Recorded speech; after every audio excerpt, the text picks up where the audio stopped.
All right. I asked to speak here today because I'd like to share the exciting blessings God has continued to bestow upon me. This is a praise report and a thank offering. I want to acknowledge the receipt of gifts. I believe that we would not choose any way to be led by God than the way He's led us. This includes my suffering and breakdown into schizophrenia in 1996. I often contrast my life today with the day I fled Colombia with no one pursuing. That was the day in which I literally changed direction. Instead of a bus ride to North Dakota, I performed an act of faith and cashed in my ticket for one to Chattanooga, Tennessee. At that time, I was afraid of every single person.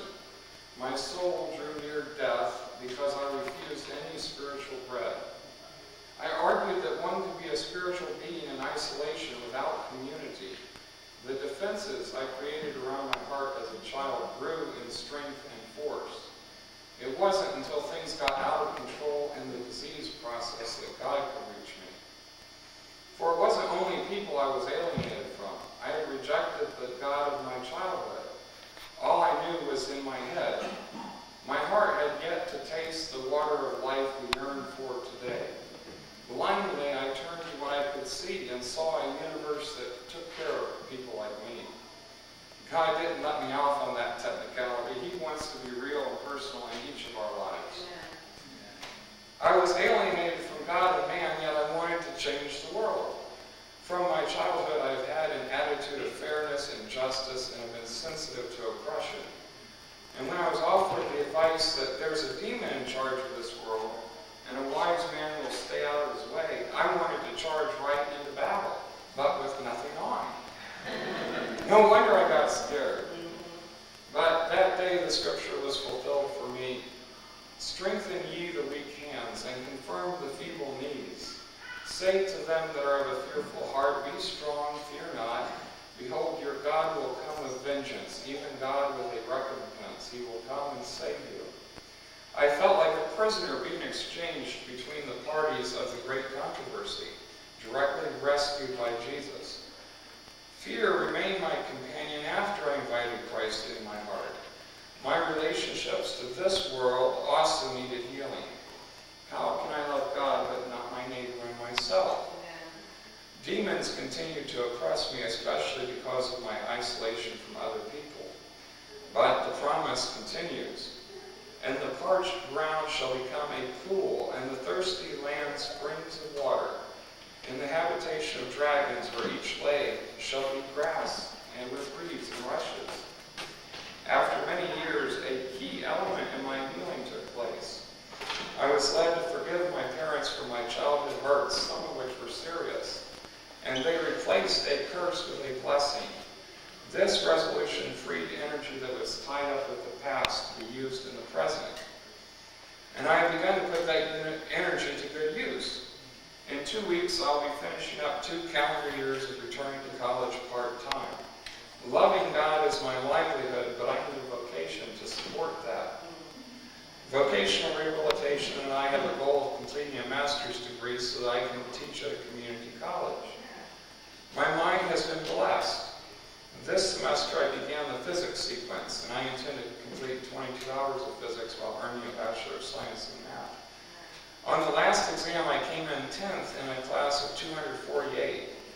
The class average on the first 4 exams was 59%, while I was able to earn 92% average.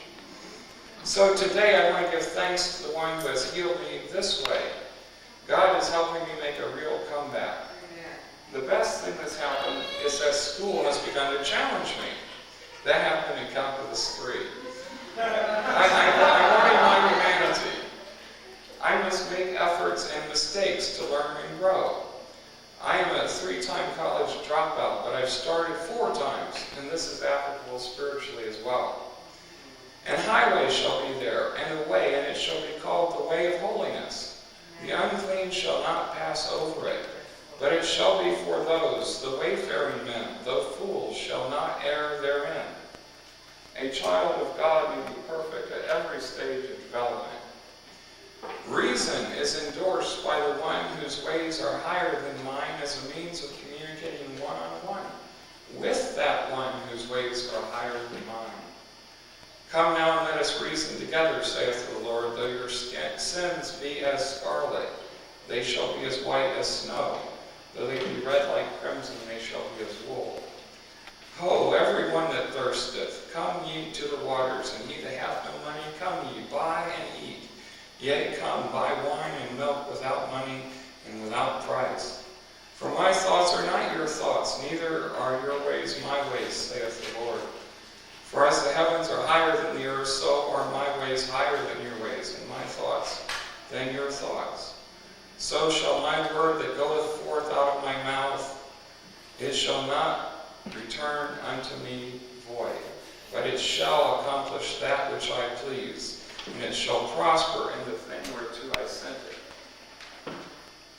For I know the thoughts that I think toward you, saith the Lord, thoughts of peace, not of evil, to give you the end that you would expect. Then shall ye call upon me, and ye shall go and pray unto me, and I will hearken unto you. And ye shall seek me and find me when ye shall search for me with all your heart. This is my experience, including with schizophrenia, in light of Scripture. I believe we are living in the time dreamt of by Nebuchadnezzar, interpreted by Daniel, when the nations are some of iron and some of clay. The judgment is now, and the revealing of secrets and hidden things in the heart is now. As we were present spiritually at the cross, we are today present spiritually in the judgment. The cross was a pivotal point in history which has been a current through the years, and now strikes the feet of iron and clay like a rock, a spiritual rock that was made without hands and shatters the whole statue of history. So we are working to bring the kingdom to earth today. Jesus died to live in me, so now I must die that he might live in me. I offer my gifts in his service.